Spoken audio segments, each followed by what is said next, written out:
Hi అండి. Welcome to study with tricks. ఈరోజు మనం 12th జూలై కరెంట్ అఫైర్స్ ని డిస్కస్ చేయబోతున్నాం.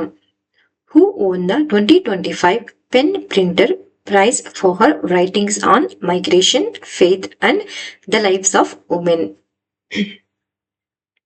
2025 పెన్ ప్రింటర్ ప్రైజ్ ను వలసలు, విశ్వాసం మరియు మహిళల జీవితాలపై రచనకు గాను అవార్డును గెలుచుకున్నది ఎవరు అంటే లైలా అబౌ లేలా అండి. సో ఆమె ఏ పురస్కారాన్ని గెలుచుకున్నారు అంటే 2025 యొక్క పెన్ ప్రింటర్ పురస్కారాన్ని ఆమె అందుకున్నారు. ఎందుకోసం అంటే ఆమె యొక్క రైటింగ్స్ అండి, ఆమె రచనలు చేశారు. దేని మీద చేశారంటే మైగ్రేషన్, ఫెయిత్ మరియు మహిళల యొక్క అనుభవాలను లోతుగా పరిశీలిస్తూ రచనలు రాశారు కాబట్టి ఆమెకి ఈ అవార్డు అనేటువంటి రావడం జరిగింది. Under which scheme will a new Akashvani కేంద్ర బి ఎస్టాబ్లిష్డ్ ఇన్ ఉజ్జయిన్? ఉజ్జయినిలో కొత్త ఆకాశవాణి కేంద్రం ఏ పథకం కింద స్థాపించబడింది అంటే బైండ్ పథకం అండి. సో ఈ పథకం అనేటువంటిది బైండ్ అంటే broadcasting infrastructure and network development. ఈ పథకం యాక్చువల్ గా 2023లోనే ప్రారంభించబడింది. ఎందుకు ఇప్పుడు ఈ ఆకాశవాణి కేంద్రాన్ని స్థాపిస్తున్నారు ఉజ్జయిన్లో అంటే ప్రసార భారతికి ఆర్థిక సాయం చేయాలనే ఉద్దేశంతో దీనిని స్థాపించడం జరుగుతుంది. ఎవరు దీనిని తీసుకొస్తున్నారు అంటే సమాచార మరియు ప్రసార మంత్రిత్వ శాఖ. సో బైండ్ స్కీమ్ అబ్రివేషన్ ఏంటండి? Broadcasting infrastructure and network development. ఇందులో ఏంది ఎస్టాబ్లిష్ చేస్తున్నామంటే ఆకాశవాణి కేంద్రాన్ని స్థాపిస్తున్నాం. ఎక్కడ అంటే ఉజ్జయిన్లో. సో దేనికి ఆర్థిక సాయం ఇది అందిస్తుంది అంటే ప్రసార భారతికి ఇది ఆర్థిక సాయాన్ని అందిస్తుంది. Who launched the Upakaran e-portal and which ministries inaugurated the new MSTC office in New Delhi? Upkaran ఈ పోర్టల్ను ఎవరు ప్రారంభించారు? అలాగే ఢిల్లీలోని ఎంఎస్టిసి ఆఫీస్ కొత్త కార్యాలయాన్ని ఏ మంత్రిత్వ శాఖలో ప్రారంభించాయి అంటే ప్రారంభించింది ఎవరు అంటే కుమారస్వామి గారు. ఆ మంత్రిత్వ శాఖలు ఏవి అంటే ministry of steel and ministry of heavy industries. So ఎందుకు ఈ పోర్టల్ ను ప్రారంభించారంటే ఎంఎస్ఎంఈ రంగాన్ని బలోపేతం చేయడం, అంతేకాకుండా పారదర్శకత కూడినటువంటి ఆవిష్కరణకు మద్దతు ఇవ్వడానికి ఈ పోర్టల్ ను ప్రారంభించబడింది. So what is Upkaran portal అంటే ఈ క్రింద ఇచ్చినటువంటి ఆన్సర్లలో లైక్ ఎంఎస్ఎంఈ రంగాన్ని బలోపేతం చేయడమా, సో వరల్డ్ ట్రేడ్ సెంటర్ ని బలోపేతం చేయడం, ఇలాంటివి అడిగినప్పుడు మీరు ఎంఎస్ఎంఈ రంగాన్ని బలోపేతం చేయడానికి ఈ ఉపకరణ్ పోర్టల్ ను తీసుకురావడం జరిగింది అని ఆన్సర్ పెట్టాల్సి ఉంటుంది. అంతేకాకుండా ఎంఎస్టిపి అంటే metal scrap trade corporation limited నూతన కార్యాలయాన్ని నారోజీ నగర్ వరల్డ్ ట్రేడ్ సెంటర్ న్యూఢిల్లీలో ఏర్పాటు చేశారండి. సో ఎవరు అంటే ఉక్కు మరియు భారీ పరిశ్రమల మంత్రిత్వ శాఖలు దీన్ని ప్రారంభించాయి. సో ఈ కార్యక్రమాన్ని ప్రారంభించింది ఎవరు? కుమారస్వామి గారు. ఏ మంత్రిత్వ శాఖలు దీన్ని హెల్ప్ చేశాయి అంటే ministry of steel and ministry of heavy industries. Portal పేరేమిటి అంటే ఈ ఉపకరణ్. ఈ పోర్టల్ ఏం చేస్తుంది అంటే ఎంఎస్ఎంఈ రంగాన్ని బలోపేతం చేయడానికి మరియు పారదర్శకతతో కూడినటువంటి ఆవిష్కరణకు మద్దతు ఇవ్వడానికి ఇది ప్రారంభించబడింది. ఇది ఉపకరణ్ ఈ portal. According to the CARE Edge report, what percentage of world rare earth element reserves does India possess? CARE Edge నివేదిక ప్రకారం ప్రపంచంలోని అరుదైన భూమి మూలకాలు భారతదేశం యొక్క ఎంత శాతం నిల్వలు ఉన్నాయి భారతదేశంలో అంటే 8% ఉన్నాయండి. సో ఈ రేర్ ఎర్త్ అనేది ఎక్కువగా మనం ఎక్కడ యూజ్ చేస్తామంటే ఎలక్ట్రానిక్స్ ఐటమ్స్ లో యూజ్ చేస్తాం. ఎగ్జాంపుల్ గా తీసుకుంటే మోనాజైట్ అనేటువంటిది ఒక రేర్ ఎర్త్ ఎలిమెంట్. ఈ మోనాజైట్ ఎక్కువగా ఎక్కడ ఉంటుందంటే ఆంధ్రప్రదేశ్ లో, తమిళనాడు, కేరళ, మన సౌత్ ఇండియాలో ఈ మోనాజైట్ అనేటువంటిది లభిస్తుంది. సో ప్రపంచంలో మనం ఎన్నవ స్థానంలో ఉన్నాం భారతదేశం అంటే 8% లో ఉన్నాం. అదే ఫస్ట్ ప్లేస్ లో ఉన్నది ఏంటిది ఎవరు అంటే చైనా. సో ఈ రిపోర్ట్ ని ఎవరు రిలీజ్ చేశారంటే కేర్ ఎడ్జ్ అనేటువంటిది ఈ రిపోర్ట్ ని రిలీజ్ చేసింది. సో మీరు ఇలా 360 కోణంలో చదివితే ఎక్కడ మీకు క్వశ్చన్ అడిగినా మీరు ఆన్సర్ రాయడానికి వీలుగా ఉంటుందండి. What is the new name of Carnac bridge located in Mumbai? ముంబైలో ఉన్న కార్నాక్ వంతెన పెట్టబడినటువంటి కొత్త పేరు ఏమిటి అంటే సింధూర్ ఫ్లైఓవర్. ముంబై నగరంలో ఉన్నటువంటి చారిత్రక కార్నాక్ వంతెన ఇప్పుడు సింధూర్ ఫ్లైఓవర్ అని పునర్నామకం చేయడం జరిగింది. ఎవరంటే మహారాష్ట్ర ముఖ్యమంత్రి దేవేంద్ర ఫడ్నవీస్ అండి. దీనికి ఈ బ్రిడ్జ్ కి ఏమని పేరు పెట్టారంటే సింధూర్ బ్రిడ్జ్ అని పేరు పెట్టారు. కారణం ఏమిటి అంటే మన భారత సాయుధ దళాలు ఇటీవల విజయవంతంగా నిర్వహించినటువంటి ఆపరేషన్ సింధూర్ కు ప్రతీకగా ఈ పేరును పెట్టడం జరిగింది. ఇది ఎక్కడ ఉందండి? ముంబైలో ఉంది. Which Indian state became the first to officially join the cruise Bharat mission? Cruise Bharat mission లో అధికారికంగా చేరిన తొలి భారతీయ రాష్ట్రం ఏది అంటే గుజరాత్ అండి. ఇది ఎందుకు అంటే ఏది క్రూజ్ భారత్ మిషన్ అనేది ప్రవేశపెట్టడం జరిగింది అంటే అంతర్జాతీయ ప్రమాణాలతో కూడినటువంటి క్రూయిజ్ టూరిజం వ్యవస్థను అభివృద్ధి చేయడాన్ని లక్ష్యంగా పెట్టుకుంది. ఏది? Cruise Bharat mission. సో ఈ మిషన్ లో చేరినటువంటి మొదటి రాష్ట్రం ఏదండి? గుజరాత్ రాష్ట్రం. What is the name of the Bluetooth-based messaging app revealed by Twitter co-founder Jack Dorsey and what networking technology does it use? చాలా ఇంపార్టెంట్ క్వశ్చన్ అండి ఇది, ఎందుకంటే ఇది కొత్త టెక్నాలజీని తీసుకురావడం జరిగింది. ట్విట్టర్ సహస్థాపకుడు జాక్ డోర్సీ ప్రకటించిన బ్లూటూత్ ఆధారిత మెసేజింగ్ యాప్ పేరు ఏమిటి మరియు ఇది ఏ నెట్వర్కింగ్ టెక్నాలజీని ఉపయోగిస్తుంది? బ్లూటూత్ బేస్డ్ మెసేజింగ్ యాప్ పేరు వచ్చేసి బిట్ చాట్. ఏ టెక్నాలజీని ఇది యూజ్ చేస్తుందంటే బ్లూటూత్ లో ఎనర్జీ మెష్ నెట్వర్కింగ్ టెక్నాలజీని ఇది యూజ్ చేస్తుందండి. ఈ మెసేజింగ్ యాప్ అయినటువంటి బిట్ చాట్ కు ఇంటర్నెట్ అవసరం లేదు, అదేవిధంగా వైఫై అవసరం లేదు, అంతేకాకుండా ఫోన్ నెంబరే అవసరం లేదు. 100% ఇది బ్లూటూత్ పైన ఆధారపడి పనిచేస్తుంది. What caused the largest earthquake swan near Mount Rainier in Washington state in early July 2025? 2025 July ప్రారంభంలో వాషింగ్టన్ రాష్ట్రంలోని మౌంట్ రైనియర్ వద్ద భారీ భూకంపాల సమూహానికి కారణం ఏమిటి అంటే movement of hydrothermal fluids beneath the volcano. ఇలాంటి క్వశ్చన్స్ వచ్చినప్పుడు మనం ఏమనుకుంటాము, అక్కడ ఎరప్ట్ జరుగుతుందేమో మౌంట్ రైనర్ది అనుకుంటాం, కానీ ఇది ఎరప్షన్ కాదండి. దీనికి రీజన్ ఏంటంటే movement of hydrothermal fluids beneath the volcano. అంటే భారీ భూకంపాలకి కారణం అగ్నిపర్వతం కింద ఉన్నటువంటి హైడ్రోథర్మల్ ద్రవాల కదలిక కారణమని నిపుణులు పేర్కొంటున్నారు. ఈ ద్రవాలు అగ్నిపర్వతం కింద ఉన్న రాతి పొరల మధ్య కదులుతూ చిన్న చిన్న కంపనాలను సృష్టిస్తున్నాయి. ఇది 2009 తర్వాత మౌంట్ రైనియర్ వద్ద నమోదైన అతి పెద్ద భూకంపాల సమూహం. సో హైడ్రోథర్మల్ ద్రవాల కదలిక అగ్నిపర్వతం యొక్క అంతర్గత ఉష్ణోగ్రత మరియు గణనీయమైన భౌతిక మార్పులను సూచిస్తుంది. ఎక్కడ ఎర్త్క్వేక్ వస్తుందంటే మౌంట్ రైనియర్. రీజన్ ఏంటి? Movement of hydrothermal fluids beneath the volcano. During the 47th session of the World Heritage Committee in July 2025, which 3 African countries had sites removed from the UNESCO World Heritage in Danger List? 2025 జూలైలో జరిగిన 47వ ప్రపంచ వారసత్వ committee సమావేశంలో UNESCO ప్రమాద జాబితా నుండి తొలగించబడినటువంటి 3 Africa దేశాలు ఏవి అంటే మడగాస్కర్, ఈజిప్ట్ మరియు లిబియా. ఈ సమావేశం ఎప్పటి నుంచి ఎప్పుడు వరకు జరుగుతోందంటే జూలై 6 నుంచి 16 వరకు, అంటే ఇప్పుడు కూడా తిరుగుతూనే ఉంది. ఎక్కడ తిరుగుతోంది అంటే ప్యారిస్ లో జరుగుతోందండి.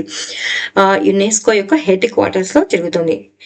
యునెస్కో అంటే United Nations educational, scientific and cultural organization. ఇది ఎన్నో ప్రపంచ వారసత్వ కమిటీ సమావేశం అంటే 47వ సమావేశం అండి ఇది. సో ఏ దేశంలో ఉన్నటువంటి వారసత్వ స్థలాలను ప్రమాద జాబితా నుంచి తొలగించారు అంటే మడగాస్కర్, ఈజిప్ట్ మరియు లిబియా.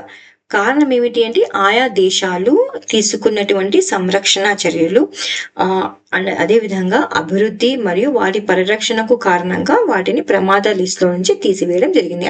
అంటే రీజన్ ఏంటి? అవి ఇప్పుడు సురక్షితంగా ఉన్నాయని reason. Who is the recipient of the Chinta Ravindran Marathi Writer Award this year and what themes are central to their writings? ఈ సంవత్సరం చింతా రవీంద్రన్ అవార్డు గ్రహీత ఎవరు మరియు వారి రచన ప్రధాన అంశాలు ఏవి అంటే సరణ్ కుమార్ లింబాలి. ఈయన ఏంటి మీ రైటింగ్స్ అంటే దళితుల యొక్క గుర్తింపు, సమానత్వం మరియు మానవ హక్కులు. సో చింతా రవీంద్రన్ అవార్డు ప్రతి సంవత్సరం సాహిత్యం మరియు సామాజిక సమస్యల రంగంలో ప్రభావం చూపినటువంటి రచయితలకు అందజేయబడుతుంది.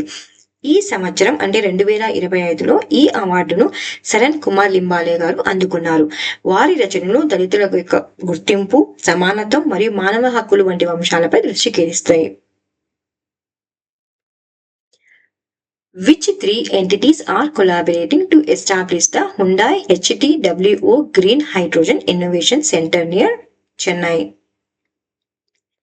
చెన్నై సమీపంలో Hyundai HTWO green hydrogen innovation centre స్థాపించేందుకు ఏ 3 సంస్థలు కలిసి పనిచేస్తున్నాయి అని అడిగానండి. ఏవేవండి? Tamil Nadu government, Hyundai, IIT Madras. ఇక్కడ ఏంటి వీరు స్థాపిస్తున్నారంటే Hyundai HTWO green hydrogen innovation centre ను స్థాపిస్తున్నారండి. ఎక్కడ అంటే తమిళనాడు సమీపంలోని థాయూర్లోని IIT మద్రాస్ యొక్క డిస్కవరీ క్యాంపస్ లో దీనిని స్థాపిస్తుంది. ఎవరు అంటే తమిళనాడు ప్రభుత్వం స్థాపిస్తోంది. హెల్ప్ ఎవరు చేస్తున్నాయి అంటే హ్యుండాయ్, అదేవిధంగా హ్యుండాయ్ కంపెనీ మరియు IIT మద్రాసు కలిసి పనిచేస్తున్నాయి. ఈ సెంటర్ ఎన్ని కోట్లతో నిర్మిస్తున్నారు అంటే 180 కోట్లతో నిర్మిస్తున్నారు. ఇవేమి అడగపోయినా ఈ హైడ్రోజన్ ఇన్నోవేషన్ సెంటర్ ఏ రాష్ట్రంలో స్థాపిస్తున్నారు అంటే తమిళనాడు రాష్ట్రం. ఏ IIT దీనికి హెల్ప్ చేస్తుంది అంటే IIT మద్రాస్. ఏ కంపెనీ దీనికి హెల్ప్ గా ఉంది అంటే Hyundai company. During state visit to Brazil in July 2025, what trade goal did Prime Minister Narendra Modi set for India-Brazil bilateral trade by 2030? 2025 జూలైలో బ్రెజిల్ పర్యటన సందర్భంగా 2030 నాటికి భారత బ్రెజిల్ ద్వైపాక్షిక వాణిజ్యం కోసం ప్రధానమంత్రి నరేంద్ర మోదీ గారు ఏ లక్ష్యాన్ని నిర్దేశించారు అంటే $20 బిలియన్ ట్రేడ్ ను సాధించడం అంటే. సో జూలై 9న బ్రెజిల్ పర్యటన సందర్భంగా ప్రధానమంత్రి నరేంద్ర మోదీ గారు టార్గెట్ పెట్టారు. ఎంత టార్గెట్ పెట్టారంటే 2030 నాటికి భారత్ బ్రెజిల్ యొక్క ద్వైపాక్షిక వాణిజ్యాన్ని ఎంతకు పెంచాలనుకున్నారంటే $20 బిలియన్ పెంచారు. ప్రస్తుతం ఎంత ఉంది అంటే $12.2 బిలియన్ వద్ద ఉన్నాం ప్రస్తుతం. సో మోదీ గారి యొక్క ఆలోచన విధానం ఏంటంటే వాణిజ్యాన్ని విస్తరించడం, UPIను ఇంట్రడ్యూస్ చేయడం ఎక్కడ బ్రెజిల్లో, అంతేకాకుండా వ్యవసాయం, ఫార్మా మరియు కీలక అంశాల సహకారాన్ని మరింతగా అభివృద్ధి చేయాలని లక్ష్యంగా పెట్టుకున్నారు. ఎంత డాలర్లు మనం రీచ్ అవ్వాలండి? $20 బిలియన్. ఎప్పటికల్లా? 2030 కల్లా. ఏ దేశంతో? బ్రెజిల్ దేశంతో. Which observatory recently released its first images capturing galaxies, asteroids and stars with changing brightness and what was its previous name? తాజాగా గెలాక్సీలు, గ్రహశకులాలు మరియు ప్రకాశం మార్పులతో నక్షత్రాలు అంటే నక్షత్రాల యొక్క ప్రకాశించడంలో మార్పు వస్తుందండి. సో అటువంటి చిత్రాలను విడుదల చేసినటువంటి అబ్జర్వేటరీ ఇది. దీనికి మునుపటి పేరు ఏమిటి అంటే వీరా సి రూబిన్ అబ్జర్వేటరీ. ప్రస్తుతం ఈ అబ్జర్వేటరీ మనం వీరా సి రూబిన్ అబ్జర్వేటరీ అని పిలుస్తున్నాం. ఈ అబ్జర్వేటరీ యొక్క పూర్వపు పేరేమిటి అంటే లార్జ్ సినాప్టిక్ సర్వే టెలిస్కోప్.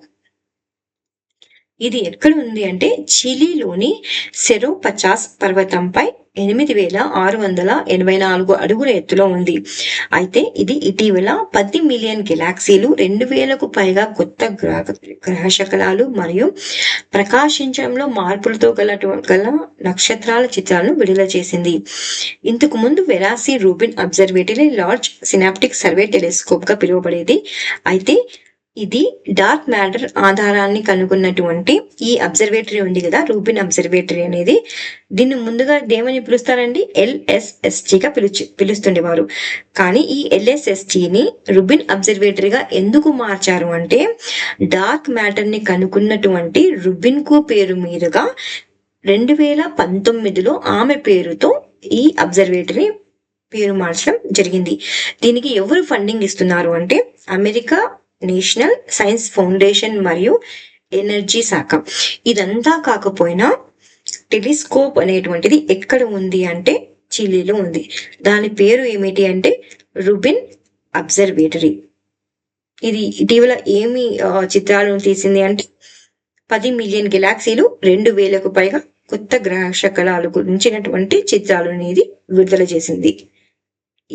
ఇంత మాత్రం మీకు తెలిస్తే చాలండి. మీ దీంట్లో ఏ క్వశ్చన్ అడిగినా మీరు ఆన్సర్ చేయగలుగుతారు. Which global tech company signed an MOU with the government of Andhra Pradesh to establish an artificial intelligence university and train engineering students in artificial intelligence? Andhra Pradesh ప్రభుత్వంతో కలిసి ఎలాంటి అంతర్జాతీయ సాంకేతిక సంస్థ ఏఐ టెక్నాలజీ విశ్వవిద్యాలయాన్ని స్థాపించేందుకు ఒప్పందం చేసుకుంది మరియు ఇంజనీరింగ్ విద్యార్థులకు ఏఐ శిక్షణ ఇవ్వనుంది అంటే ఎన్విడియా అండి. సో ఆంధ్రప్రదేశ్ ప్రభుత్వం ఎన్విడియాతో కలిసి ఒక ఎంఓయూను చేసుకుంది. ఈ ఒప్పందం ప్రకారం ఆర్టిఫిషియల్ ఇంటెలిజెన్స్ విశ్వవిద్యాలయాన్ని స్థాపించి ఆర్టిఫిషియల్ ఇంటెలిజెన్స్ పరంగా నైపుణ్యం, పరిశోధన మరియు మౌలిక సదుపాయాలు, స్టార్టప్ మద్దతు వంటి అంశాలలో అభివృద్ధి తీసుకురావాలని లక్ష్యంగా పెట్టుకున్నారు. తద్వారా వచ్చే ఎన్ని సంవత్సరాలు, 2 సంవత్సరాలలో రాష్ట్ర వ్యాప్తంగా 10,000 ఇంజనీరింగ్ విద్యార్థులకు ఏ శిక్షణను ఇవ్వనున్నారు. ఎన్విడియా ఈ శిక్షణ కోసం కరికులం డిజైన్ అంటే సిలబస్ లో డిజైన్ చేయడం, సాంకేతిక వనరులను టెక్నాలజీస్ చేంజ్ చేస్తూ అదేవిధంగా ఏఐ విద్యను ఇంజనీరింగ్ కళాశాలలో ప్రవేశపెట్టనున్నారు. సో ఏఐ యూనివర్సిటీను ఎవరి హెల్ప్ తో ఆంధ్రప్రదేశ్ స్థాపించబోతోంది అంటే ఎన్విడియా. ఎంతమంది స్టూడెంట్స్ కి ట్రైనింగ్ ఇస్తున్నారు ఆర్టిఫిషియల్ ఇంటెలిజెన్స్ లో అంటే 10,000 స్టూడెంట్స్ కోసం, 10,000 స్టూడెంట్స్ తో అండి. Under which central park scheme is the Andhra Pradesh government setting up an integrated aqua park in Parasavaripalem, Bapatla district? Andhra Pradesh ప్రభుత్వం బాపట్ల జిల్లాలోని పరసవారిపాలెం గ్రామంలో ఏ కేంద్ర పథకం కింద సమగ్ర వాటర్ పార్క్ స్థాపిస్తోంది? ఏది అంటే ప్రధానమంత్రి మత్స్య సంపద యోజన. ఎంత కోట్ల వ్యయంతో దీన్ని స్థాపిస్తుంది? 88 కోట్ల వ్యయంతో బాపట్ల జిల్లాలోని పరసవారిపాలెంలో ఈ ఇంటిగ్రేటెడ్ ఆక్వా పార్క్ ను నిర్మించాలని నిర్ణయించుకుందండి. ఏ పథకం కింద నిధులు పొందుతోంది అంటే ప్రధానమంత్రి మత్స్య సంపద యోజన. ఇది దేశవ్యాప్తంగా 11 సమగ్ర ఆక్వా పార్కులను అభివృద్ధి చేయడానికి కేంద్ర ప్రభుత్వం తీసుకున్నటువంటి ఆవిష్కరణలో భాగంగా ఉంది. సో ఈ పథకం మత్స్యశాఖ అభివృద్ధి, ఉపాధి సృష్టి మరియు ఆహార భద్రత విషయంలో కీలక పాత్ర పోషించనుంది. ఇది ఇవాల్టి 1-లైనర్ క్వశ్చన్స్ అండి. First question, national fish farmers day is celebrated annually on 10th July to honor the pioneering contributions of Professor Hira Lal Chaudhary and his colleague Ali Khuni, who laid the foundation for modern aquaculture in India. So national fish farmers డేని మనం ఎప్పుడు జరుపుకుంటున్నాం అంటే 10th July జరుపుకుంటున్నాం. ఎవరి జ్ఞాపకార్థంగా జరుపుకుంటున్నాం అంటే హీరాలాల్ చౌదరి మరియు అలీ కున్హి. వీరు ఏం చేశారంటే మోడర్న్ ఆక్వాకల్చర్ కి ఫౌండేషన్ వేశారు కాబట్టి వీళ్ళ పేరు మీద 10th July national fish farmer డేగా జరుపుకుంటున్నాం. విద్యా పిల్లై క్లించెస్ హే బాల్, ఇదొక snooker game, gold in Commonwealth billiards championship.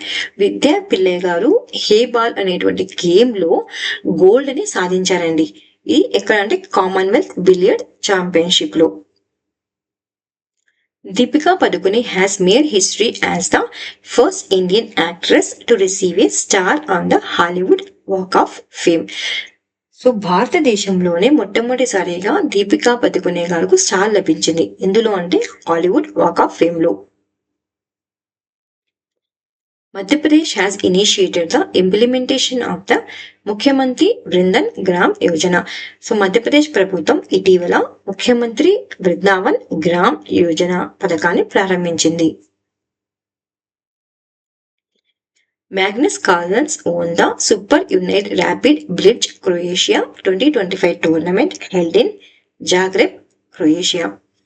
ఇటీవల మ్యాగ్నస్ కార్లెన్స్ గారు సూపర్ యునైట్ ర్యాపిడ్ మరియు బ్లించ్ క్రొయేషియా టోర్నమెంట్ ని గెలిచారు. అది ఎక్కడ జరిగిందంటే జాగ్రెబ్, క్రొయేషియాలో జరిగింది. వరల్డ్ పాపులేషన్ డే, ప్రపంచ జనాభా దినోత్సవం is observed every year on 11th July.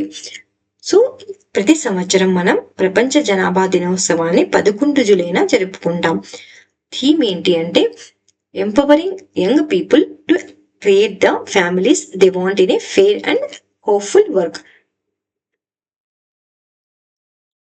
The Financial Minister of European Union have officially greenlit Bulgaria's accession to the Eurozone, with the country set to adopt the euro as its official currency starting from January 1st, 2026.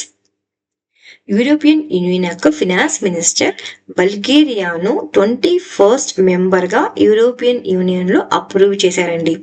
So Bulgaria అనేటువంటిది 21st మెంబర్గా join అవుతుంది eurozone లో. Join అయిన తర్వాత దీనికి ఏం access ఉంటుందంటే యూరోను Bulgaria official కరెన్సీగా తీసుకోవచ్చు. ఎప్పటి నుంచి తీసుకోవచ్చు అంటే 2026 జనవరి 1వ తేదీ నుంచి తీసుకోవచ్చు.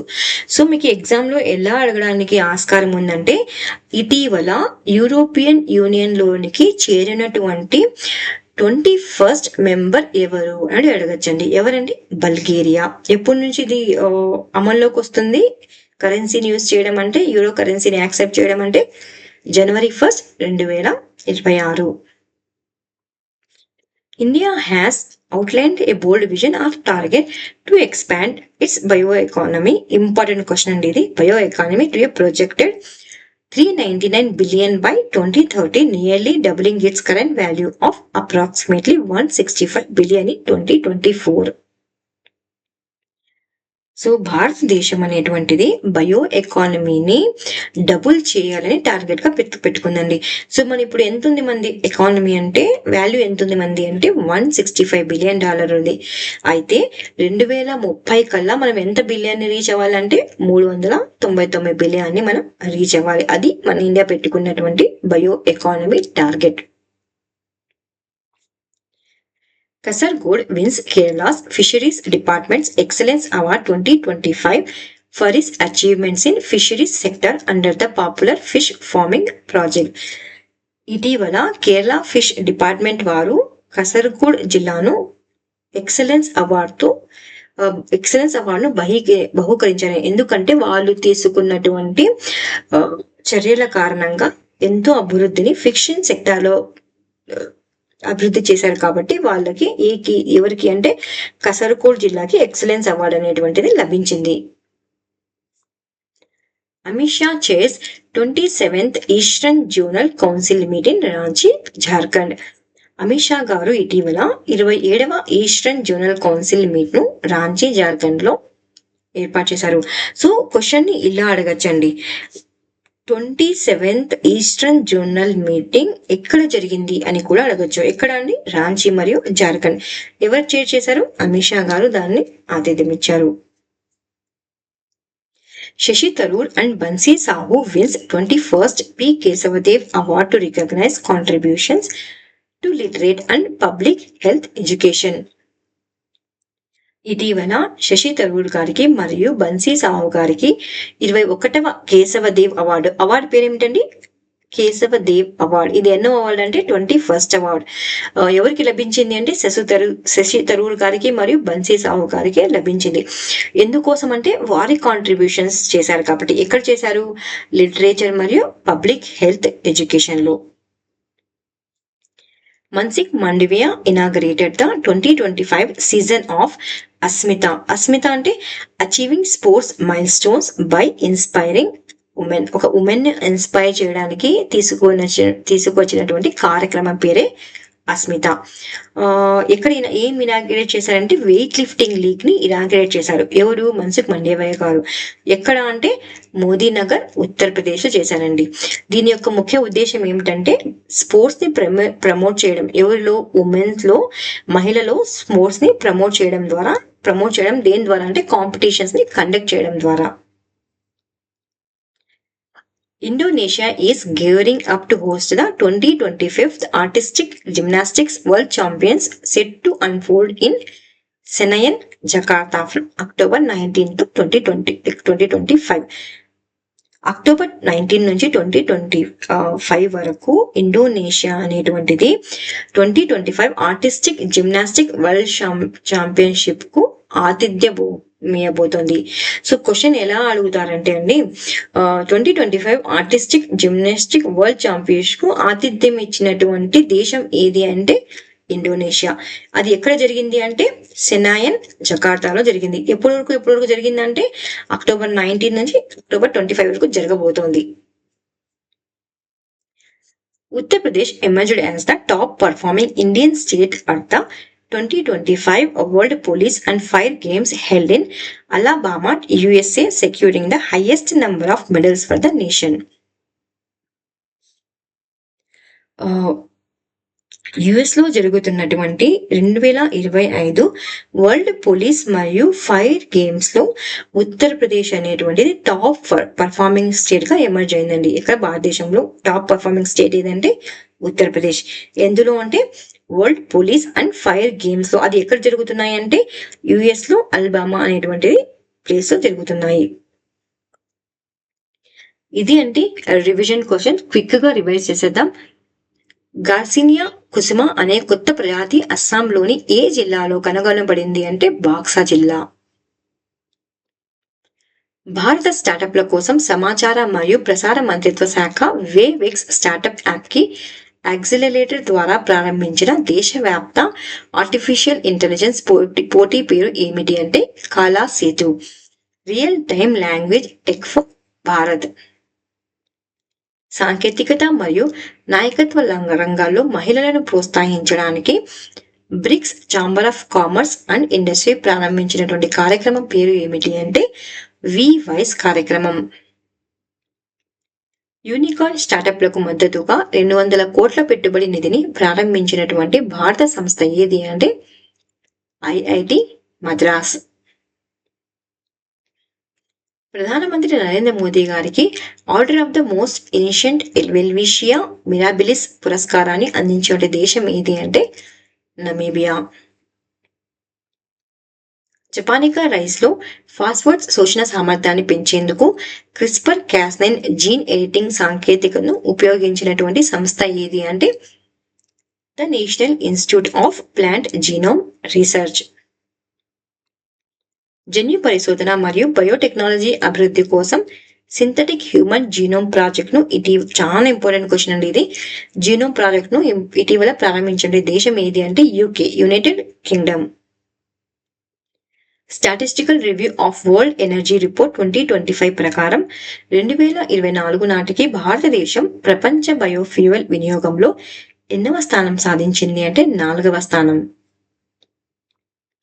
గార్డియన్ ఆఫ్ అవర్ జంగల్స్ అనే పేరు పొందిన ఆసియాలోని అత్యంత వృద్ధ ఏనుగు ఇటీవల పన్నా టైగర్ రిజర్వ్ లో మృతి చెందిన ఏనుగు పేరు ఏమిటి అంటే వత్సల. ఇంకొక ఇంపార్టెంట్ క్వశ్చన్, ఖచ్చితంగా ఈ క్వశ్చన్ అడుగుతారండి. కాటమ్ బేబీ లేదా రెమిడ్ బేబీ అనే పేరుతో నవజాత శిశువులు మరియు చిన్న పిల్లల కోసం మొదటి మలేరియాను మందును స్విస్ మెడిక్ నుండి అనుమతి పొందినటువంటి సంస్థ ఏది అంటే నోవార్టిస్. విశాఖపట్నంలో నిర్వహించిన కార్యక్రమంలో హిందుస్థాన్ షిప్ యార్డ్ లిమిటెడ్ ద్వారా భారత నావికా దళంలో అధికారికంగా చేర్చబడిన స్వదేశీ రూపకల్పన అయినటువంటి నిర్మాణం కలిగినటువంటి డైవింగ్ సపోర్ట్ వెహికల్ పేరు ఏమిటి అంటే నిస్తార్. ఇది వాటి క్విజ్ క్వశ్చన్ అండి. Which Indian state is set to launch the country's first artificial based smart mosquito surveillance system SMAS to combat mosquito borne diseases. ఈ క్వశ్చన్ ను మనం ఆల్రెడీ మొన్న కరెంట్ అఫైర్స్ లో డిస్కస్ చేసామండి. తెలియకపోతే ఒక్కసారి అక్కడ రిఫర్ చేసి ఆన్సర్ని కమెంట్ బాక్స్లో టైప్ చేయండి. ఇంకొక విషయం అండి, సో 6 monthsవి కరెంట్ అఫైర్స్ ప్రిపేర్ చేయమని సబ్స్క్రైబర్స్ అడుగుతున్నారు. 6 months current affairs questions prepare చేయాలా, లేకపోతే ఆంధ్రప్రదేశ్ స్కీమ్స్ పథకాల గురించి ఒక వీడియో తీసుకొని రావాలా? సో ఇందులో ఏది తీసుకొస్తే మంచిదో మీరు కమెంట్ బాక్స్లో చెప్పండి, లేకపోతే లైక్ చేయండి. సో దేనికి ఎక్కువ కమెంట్స్ అదేవిధంగా లైక్స్ వస్తాయో ఆ వీడియోను నేను ముందుకు తీసుకొస్తాను. So thank you so much for watching study with tricks.